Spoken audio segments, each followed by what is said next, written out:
What's going on, everybody? David here. Today we're talking travel rewards credit cards. But first off, if you're new to the channel, please hit the subscribe button. Don't forget to hit the little bell icon so you can get future updates on my videos. All right, I want to talk about the American Express Gold, the dining credit. So specifically the dining credit. And we want to look at the fine print here. I want to see if this dining credit is really a good option, a good benefit. So let's go ahead and take a look here. Now, the first thing that I want to talk about is the dining credit. You're going to get $10 a month. So every month you'll get $10. Now, if you don't spend that $10 in that month, then it doesn't roll over to the next month. So you can't just get $10 and then have it roll over. Let's say you want to roll it over for 3 or 4 months and now you have $40 instead of $10. It doesn't work like that. So if you don't use it in that month, you're going to lose the $10, which is really...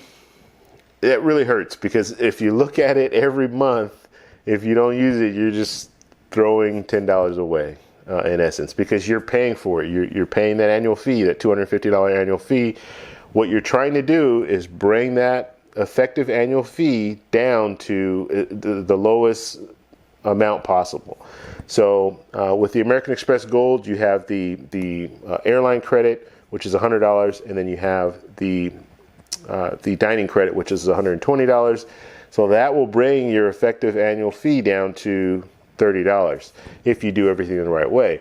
But like I said, there are certain cards that might be great for one person but not great for the other. If you don't go to any of these restaurants, it's not going to be good for you. You're going to be in a situation where now you're forcing yourself to go to these restaurants, and you might be spending extra money going to these restaurants.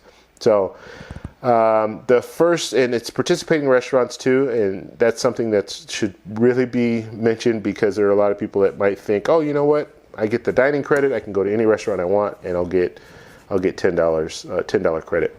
Nope, it's only certain restaurants. So we'll go over those right now. So we have Grubhub. So Grubhub is not even a restaurant, actually it's a delivery service. So they deliver for restaurants. What I found with Grubhub, and I've used it several times, I use it maybe once every 3 to 4 months. They're a good service. If you're on the go, if you have a fast-paced life, then you can definitely benefit by using them. But a lot of the restaurants will have a minimum that you have to spend. So you can't just say, oh, you know, I just want to spend $10. I just want to go get $10 worth of food, and then I get my credit for that. That's not generally how it works. Usually they're going to have a minimum that you have to spend, and then let's say that minimum is $20. So you have to spend $20, and then they tack on the delivery and all that stuff. So it costs you a little bit. So usually when I get Grubhub, I'm usually spending about $25 to $30. That's just kind of my how much I spend. So it depends on what you eat, obviously, but just understand you can't just get in there and lowball it and say, yeah, you know what, I'm going to get something that costs $11 and I'm good, and that's all I'm going to spend is $15 and what have you. Generally, it doesn't work like that. The next restaurant here is Seamless. Seamless, I've never eaten there, so I can't really speak on that restaurant. I don't even think there's a Seamless in my area, so that's another thing you have to think about too. You might not have these restaurants in your area. So if you don't have these restaurants in your area, then you're not going to be able to use these benefits. So most situations you'll probably have Grubhub. I think Grubhub is pretty much getting around everywhere. Cheesecake Factory, you might have, if you live in a small city, you might have one, but it might be a little ways away. So Cheesecake Factory is good. That's probably one of the only ones that I would use. Cheesecake Factory's food is good.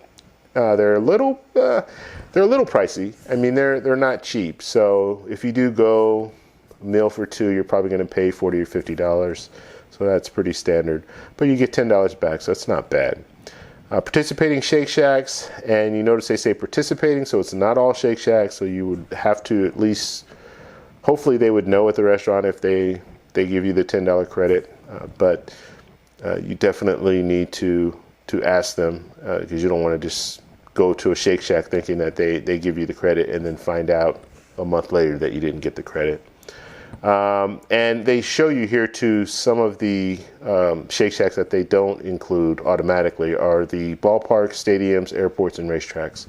So those Shake Shacks you won't be able to use the $10 credit. One other thing I wanted to go over too is you probably shouldn't wait till the last day of the month to go to the restaurant, because if the restaurant doesn't do their full transaction until the next day, let's say you go the last day of November and they don't do the actual transaction until December 1st, well, you'll get $10 for December 1st, or for the month of December, but you're not going to get anything for November. And this is one of those deals where you really need to get these $10. Is every $10 counts to your effective annual fee. So that's the way I look at this. For me, the only place that I would go to is a Cheesecake Factory. And I wouldn't really use Grubhub. Like I said, I very rarely ever use it. And I wouldn't want to be forced to have to use it every month. And that's the way that I look at this dining credit, is you're kind of forced to go to these places at least once a month. And they're smart. I mean, it's a credit card company or charge card company, and what they want you in these places. They want you spending money. They give you the $10, but they know you're going to spend more. You have to spend more than $10. So they're smart in what they're doing, but you just have to look at it. So you can look at the benefits of the card. It might work for you. It might not work for you. You might not have any of these restaurants nearby. You might have one, but it's an hour away. Do you really want to get the card? Because now your effective annual fee is going to be $120 more than what it could be if you get the benefits. I'd love to know what you guys think, though, so please post in the comments below. If you like this video, please give me a thumbs up. Please subscribe for more, and I'll talk to you in the next one. Bye.